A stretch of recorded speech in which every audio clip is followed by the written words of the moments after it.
আজকের টপিকটি হলো যে 9 দিনে এনআইডি কার্ড সংশোধন। 9 দিনে এনআইডি কার্ডের ভুল সংশোধন। তার আগে বলে নিই যে এনআইডি কার্ডের গুরুত্ব। এনআইডি কার্ড বেসিক্যালি জন্ম থেকে মৃত্যু পর্যন্ত এই এনআইডি কার্ডের গুরুত্ব রয়েছে। এনআইডি কার্ডকে আপনারা সম্পদ হিসাবে গ্রহণ করবেন। বাংলাদেশের জনসাধারণকে একটি পরিচয়পত্র নম্বর দেওয়া শুরু হয়েছে।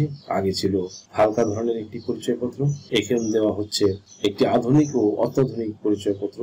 স্কুল, কলেজ, বিশ্ববিদ্যালয়, হাসপাতালে ভর্তি, মোবাইল সিম ক্রয়, ব্যাংক অ্যাকাউন্ট খোলা সহ কত কাজে যে এনআইডি কার্ড প্রয়োজন হয় সে কথা এক কথায় বলে বোঝানো সম্ভব নয়। এই এনআইডি কার্ডে ভুল হয়ে গেলে বা হারিয়ে গেলে বা এনআইডি কার্ড করতে যে কত যে ভোগান্তিতে পড়তে হয় তার কোনো শেষ নেই। সুপ্রিয় দর্শক মণ্ডলী, ভুক্তভোগী আমিনুল ভাই তিনি গত 25/2/2025 তারিখে ইউটিউব থেকে আমার নাম্বার নিয়ে উনি আমার সাথে করেসপন্ডেন্ট করেন, কোঅপারেশন করেন এবং ওনার এনআইডি কার্ডের যে ভুল সংশোধন সেই ভুল সংশোধনের জন্য ওনার একটি হলফনামার প্রয়োজন হয় এবং আমার কাছ থেকে উনি নিয়ে আবেদন করেন। আবেদন করার পরে ওনার 9 দিনের মধ্যে ওনার আবেদনটি হয়ে যায়। তো উনি আমাকে দৈনন্দিন মেসেজ দেন হোয়াটসঅ্যাপে যে আমি 16/3/2025 তারিখে আবেদন করেছিলাম স্যার, আজকে আমার মেসেজ আসছে, ঠিক হয়ে গেছে আমার এনআইডি কার্ড। আজকের তারিখ হচ্ছে 24/3/2025। এটা পরীক্ষিত প্রমাণিত আপনাদের সামনে যে প্রেজেন্ট করছি।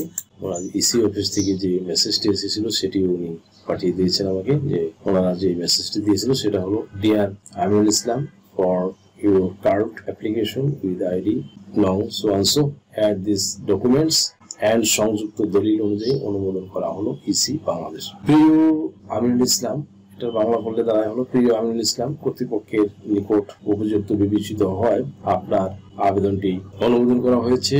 অনলাইন সিস্টেম হতে কার্ডটি ডাউনলোড অথবা আবেদন জমাকৃত অফিস হতে কার্ডটি গ্রহণ করতে পারবেন ইসি বাংলাদেশ। বিষয়টি হচ্ছে যে ওনার ভুল ছিল হলো এনআইডি কার্ডের ভিতরে পিতার নামে ভুল ছিল, ওনার এনআইডি কার্ডের ভিতরে পিতার নামে ভুল ছিল এবং ওনার শিক্ষাগত যোগ্যতা অনাকাঙ্ক্ষিত ভাবে বা ভুলবশতই হোক বা অনিচ্ছাকৃত ভাবেই হোক, অজ্ঞতাবশত ভাবেই হোক, ওনার এনআইডি কার্ডের সার্ভারের ভিতরে পোর্টালের ভিতরে এসএসসি পাস লিপিবদ্ধ হয়েছিল। কিন্তু বেসিক্যালি উনি 8ম শ্রেণী পাস ছিল, কিন্তু বারবার উনি এনআইডি কার্ড সংশোধন করতে গেলে ওনার সার্টিফিকেট চাইতো, কিন্তু উনি তো এসএসসি পাস করেননি, কিভাবে সার্টিফিকেট দিবেন। এসব ক্ষেত্রে সাধারণত হলফনামার প্রয়োজন হয় 1ম শ্রেণী ম্যাজিস্ট্রেট দিয়ে। এটা বাংলাদেশের যে কোনো প্রান্ত, যে কোনো ডিস্ট্রিক্ট থেকে আপনারা করতে পারবেন। আমিনুল ইসলাম ভাই আমার মাধ্যমে নিয়েছিলেন। এমনি অনেক ভাই ব্রাদার রয়েছেন যারা দেশে এবং দেশের বাইরে থেকে, বিভিন্ন ডিস্ট্রিক্ট থেকে, বিভিন্ন দেশ থেকে আমার কাছ থেকে হলফনামা নিয়ে আবেদন করার পরে তাদের সফলকাম হয়েছে, সাকসেসফুল হয়েছে। তেমনি একটি দৃষ্টান্ত এই আমিনুল ইসলাম ভাইকে আমি এটা করে দিয়েছিলাম এবং করার পরে দেখুন যে উনি আমাকে যেসব ডকুমেন্টস গুলো দিয়েছিলেন তার মধ্যে যে ডকুমেন্টস গুলো আমাকে কাজ করার জন্য উনি আমাকে দিয়েছিলেন, উনি দিয়েছিলেন হলো ওনার প্রথমে উনি দিয়েছিলেন ওনার ছবি, তারপরে দিয়েছিলেন ওনার এনআইডি কার্ড, জন্ম নিবন্ধন, তারপরে ওনার পিতার এনআইডি কার্ড, তারপরে দিয়েছিলেন ওনার পরিচয়পত্র, ইউনিয়ন 12 নং মোকনা ইউনিয়ন পরিষদ, ডাকঘর কেদারপুর, উপজেলা নাগরপুর, জেলা টাঙ্গাইল, সেই ইউনিয়ন পরিষদের পরিচয়পত্র দিয়েছিলেন। তারপরে ইউনিয়ন পরিষদের প্রত্যয়নপত্র দিয়েছিলেন। তারপরে পিতার পরিচয়পত্র দিয়েছিলেন 12 নং মোকনা ইউনিয়ন পরিষদ থেকে।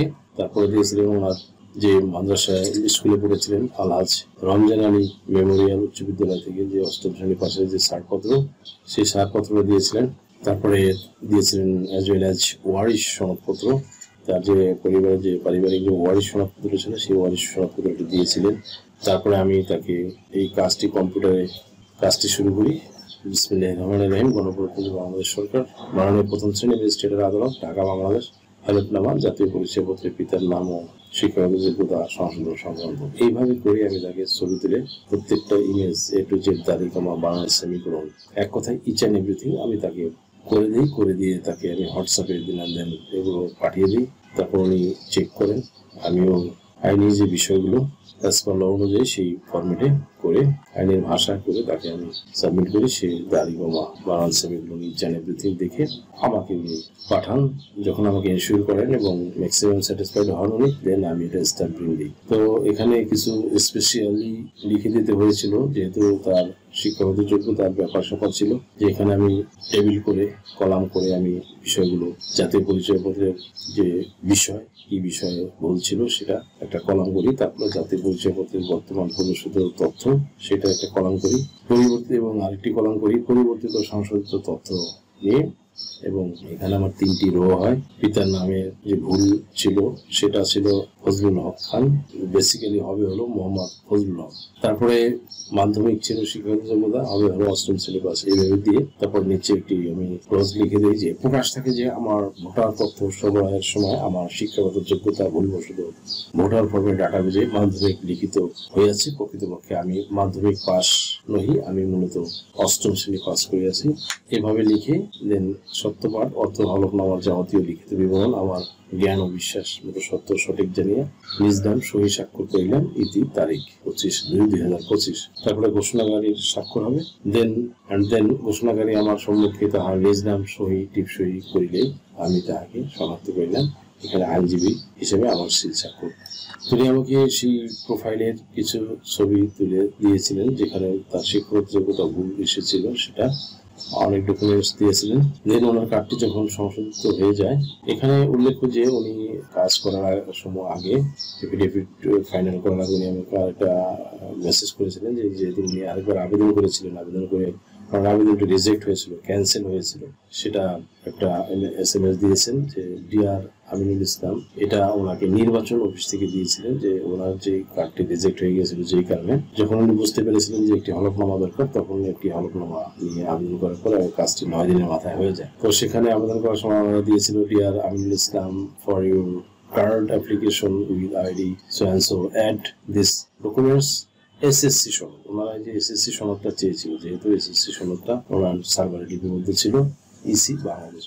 বাংলা করলে তারা এখন প্রিয় আমিনুল ইসলাম, আপনার আবেদনটি NID card so and so পরবর্তী কার্যক্রমের জন্য আপনার কাছে প্রেরণ করা হয়েছে। প্রয়োজনীয় কার্যক্রম সম্পন্ন করে পুনরায় সাবমিট করুন ইসি বাংলাদেশ। অ্যান্ড দেন এই মেসেজটি পাওয়ার পরে আমিনুল ভাই আমার সাথে যোগাযোগ করেন, আমি তাকে এই এফিডেভিটটি করে দিই।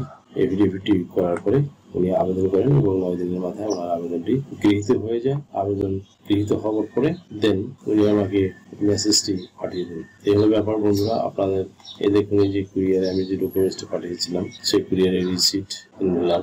সো বন্ধুরা, আপনাদের যদি NID কার্ড সংশোধনের জন্য এরকম যদি কোনো ভুল থাকে যে বারবার NID কার্ড সংশোধনের জন্য আবেদন করা হচ্ছে না, আমাদের সাথে যোগাযোগ করতে পারেন। আমরা একটি হলফনামা করে দিলে আশা রাখি যে আপনাদের সমস্যাগুলো সমাধান হয়ে যাবে।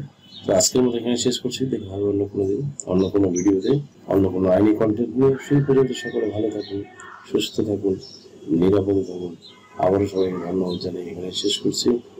আল্লাহ হাফেজ। দেশ ও বিদেশ থেকে যে কোনো ধরনের হলফনামা, এফিডেভিট নিতে চান, কাবিননামা, নিকানামা যে কোনো ভাষায় অনুবাদ করে বিভিন্ন মন্ত্রণালয়, ইসলামিক ফাউন্ডেশন থেকে সত্যায়িত করে নিতে চান, শিক্ষা সনদ বা অন্য যে কোনো ধরনের ডকুমেন্ট শিক্ষা বোর্ড, শিক্ষা মন্ত্রণালয় থেকে সত্যায়িত করে নিতে চান, ধর্ম পরিবর্তন করে কোর্ট ম্যারেজ করতে চান, কুরিয়ার, ইমেইল, হোয়াটসঅ্যাপ, ইমো, মেসেঞ্জারিতে ডেলিভারি নিতে পারবেন। তাছাড়া সরাসরি এসেও নিতে পারবেন। Mobile number 01724583880।